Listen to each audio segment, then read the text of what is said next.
नमस्कार, आप देख रहे हैं एबीपीएल न्यूज और मैं आपके साथ हूं हिमानी।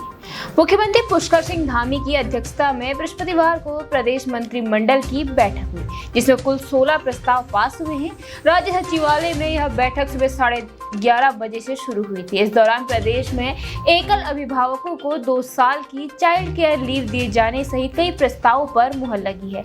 अभी तक केवल महिला कर्मचारी को यह सुविधा मिलती थी, अब एकल पुरुष अभिभावकों को भी यह सुविधा मिलने जा रही है। बैठक में सीएम मेधावी छात्रवृत्ति योजना पर भी मुहर लगी है।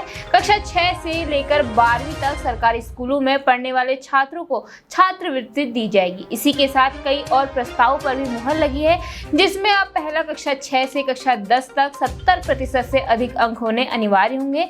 परीक्षा में 75% अटेंडेंस भी जरूरी होगी।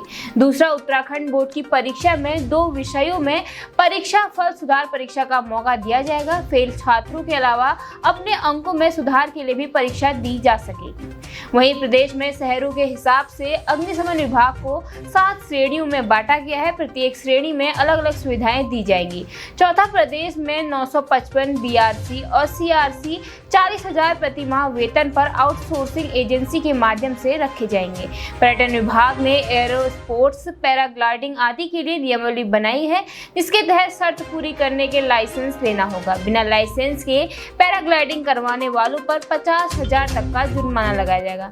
अशासकीय विद्यालय में 2016 में लिया गया 5 साल में प्रबंधन समिति के चुनाव का फैसला पलटा गया है। अब पूर्व की भांति 3 साल पर ही प्रबंधन समिति के चुनाव कराए जाएंगे। 7वां, वाणिज्य कर अधिकारी सेवा नियमावली में संशोधन पर मुहर लगी है। अब वाणिज्यिक कर को राज्य कर कहा जाएगा। आयुक्त कर को आयुक्त राज्य कर और मनोरंजन कर के 9 पद आरक्षित किए गए हैं। वहीं 8वां, वित्तीय समिति के अधिकार बढ़ाए गए हैं। अब 1 करोड़ के बजाय 10 करोड़ तक के कार्यों को विभागीय सचिव के स्तर से बनी समिति से अप्रूवल मिल जाएगा और इससे ऊपर वालों को मुख्य सचिव की अध्यक्षता में बनी समिति से अप्रूवल मिलेगा। वहीं भातखंड हिंदुस्तानी संगीत महाविद्यालय की नियमावली पर भी मुहर लगी है। प्रदेश में इको टूरिज्म को बढ़ावा देने के लिए इको टूरिज्म स्थल पर होने वाली कमाई का केवल 10% हिस्सा ही ट्रेजरी में जमा होगा। 90% हिस्सा स्थानीय समिति के पास रहेगा, जिससे वहां विकास कार्य किए जा सकेंगे। पुराने इको टूरिज्म स्थलों पर 20% हिस्सा ट्रेजरी में जमा होगा और 5 करोड़ से अधिक की रकम इकट्ठा होने और कोई नया काम संभावित न होने पर वह रकम ट्रेजरी में जमा हो जाएगी। वहीं 11वें संशोधन में अब प्रदेश में एकल अभिभावकों को 2 साल की चाइल्ड केयर लीव मिल सकेगी। अभी तक केवल महिला कर्मचारियों को यह सुविधा मिलती थी, लेकिन अब पुरुष अभिभावक को भी यह सुविधा मिल पाएगी। वहीं अगर बात करें stone crusher hot mix plant के लिए बनी साइट सिलेक्शन कमेटी में अब हाईकोर्ट के निर्देशों के अनुसार पॉल्यूशन कंट्रोल बोर्ड का एक अधिकारी भी बतौर सदस्य चुना जाएगा। 13वें नंबर पर प्रदेश में निराश्रित गौवंश के लिए बनी गौशालाओं में अब प्रति गाय प्रतिदिन 30 रुपए के बजाय 80 रुपए का खर्च सरकार देगी।